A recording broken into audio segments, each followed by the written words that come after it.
So for the end of 2018, I thought that I would sift through my year in playing video games and give you, the viewer, my top 5 list of games that I played this year. Not games that I played that came out in 2018 because I haven't played everything that came out in 2018, but games I played during 2018. So let's lay out some ground rules because I could see that getting very open, and I feel like if I just had this nebulous oh, I played this game this year, it would just end up being the same list of games every year. So let's lay some ground rules.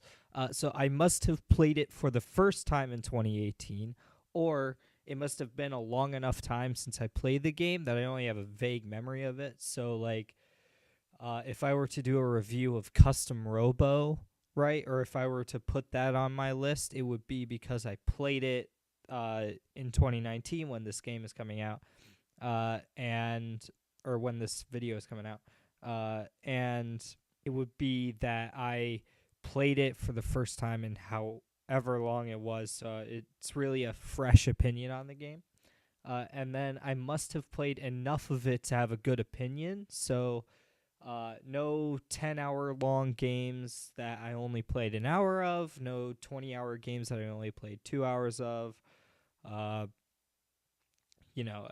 And it goes from there, right? So I really have to actually play enough of it to formulate a good opinion on it. So with that said, let's jump in with number 5. Cross-system activation confirmed.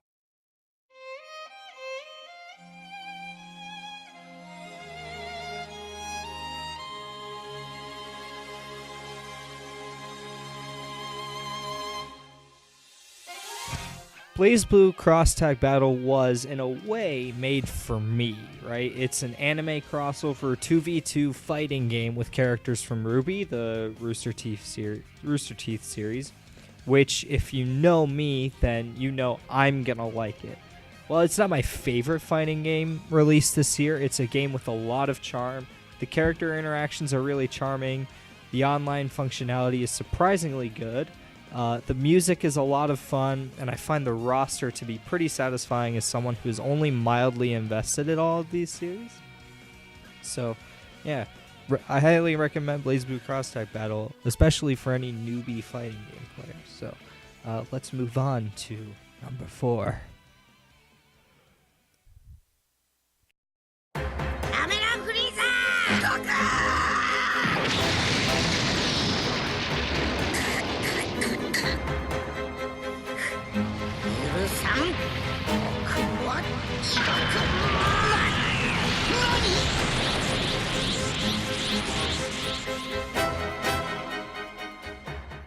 Dragon Ball FighterZ is the game that got me into fighting games on a more serious level. I've always enjoyed fighting games like Persona 4 Arena and Marvel vs. Capcom, and I've been a competitive Smash player for a little while now, but never to the level that I love and play Dragon Ball FighterZ.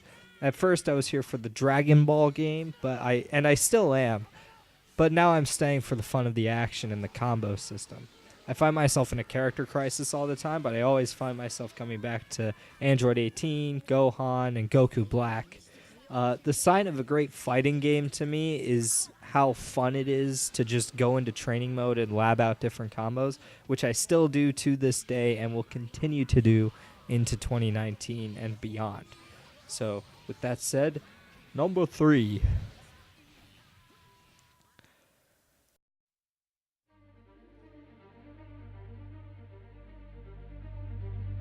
All units, 1010S at 36 and Park. Repeat, all units be advised. Shots fired at Fisk Towers.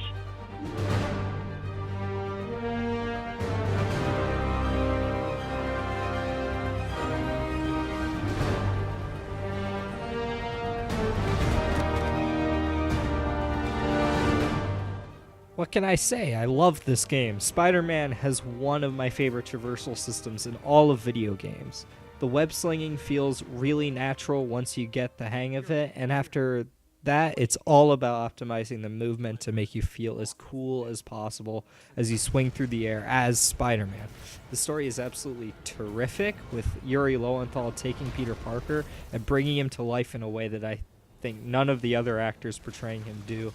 And everyone else is cast so well that it's hard to even imagine anyone else playing these characters, except for Kingpin. That's probably the only the only character I would say has an exception there. I will say that the boss fights can be a bit repetitive and uninspired, and much of the game follows a relatively standard open world formula. But if you're okay with that, then you'll absolutely love this game. So, number 2.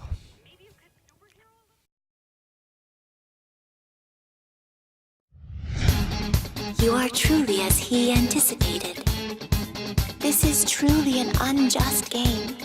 But if my voice is reaching you, I beg you, please overcome this game and save the world. I've known about Persona for a while and have even played the 2 Persona fighting games, but Persona 5 is my first game in the RPG series, and boy was it amazing. Honestly, this game and the number 1 spot are pretty much tied, I have to say. I simply think number 1 edges Persona 5 out just a little bit. On paper, the Persona series really shouldn't work. I would say a good 20% of the game, especially Persona 5, is spent doing monotonous things in text bubbles.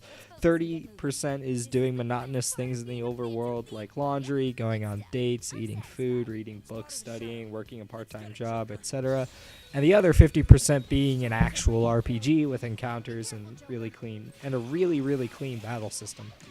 While on paper that shouldn't qualify as a great game, Persona 5 manages to come out on top with a terrific soundtrack, a wonderful cast of characters that you really get to understand and truly know as the story progresses, a fun Pokemon meets Final Fantasy battle system, and a really, really neat visual style.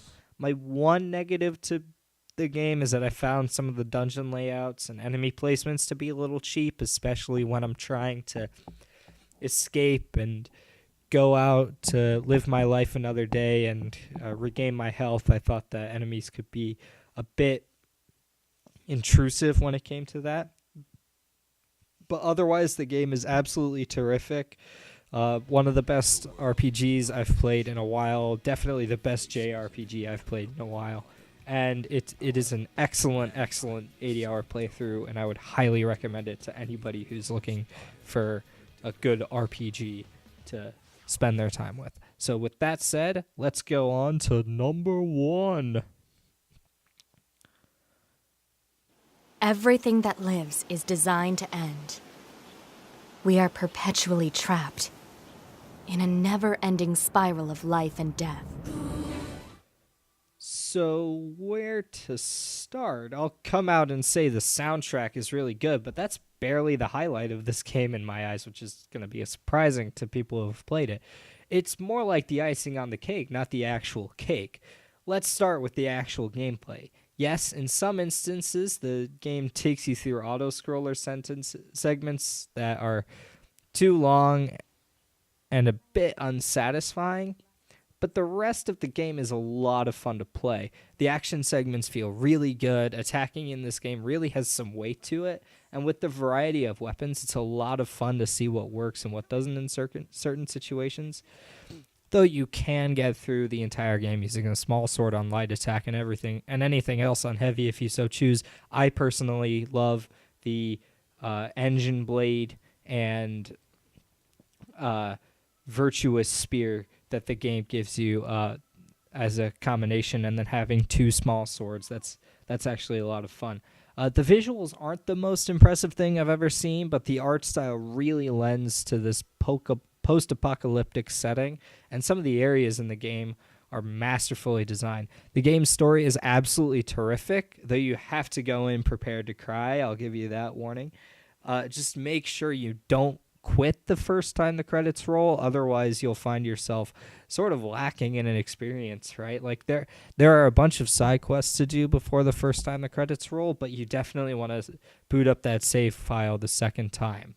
So I would definitely give that warning to you. The first time the credits roll in the game, don't stop. Load up that next save file and keep going. Keep going until the fifth time the credits roll. I'll say that much.